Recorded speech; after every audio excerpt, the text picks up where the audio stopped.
Russian लोकांनी आपल्या राज कपूर यांची टॅक्सी खांद्यावर उचलली होती का माहितीये? 1950 मध्ये एक भारतीय चित्रपट रशियामध्ये रिलीज झाला. त्याचं नाव होतं आवारा आणि हिरो होता राज कपूर.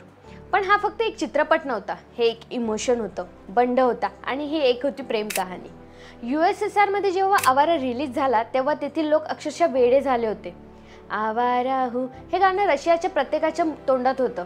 अगदी छोट्या गावापासून ते सरकारी ऑफिसापर्यंत लोक राज कपूरला आवारा म्हणून ओळखायचे. त्यांच्या स्टाईलची, त्यांच्या अगदी बुटाची सुद्धा कॉपी केली जायची. USSR मध्ये 64 मिलियन तिकीटं विकली गेली आणि हा सगळ्यात पाहिल्या गेलेल्या याच्यात तिसऱ्या नंबरचा देश ठरला. लोक म्हणायचे तो आमच्यासारखा आहे, गरीब आहे, संघर्ष करणारा आहे, प्रेम करतो पण ताट मानेने जगतो. याचं कारण म्हणजे पोस्ट वॉर काळात USSR मधील जीवन अडचणींनी भरलेलं होतं. या फिल्मच्या रिलीज नंतर राज कपूर हे USSR ला गेले होते.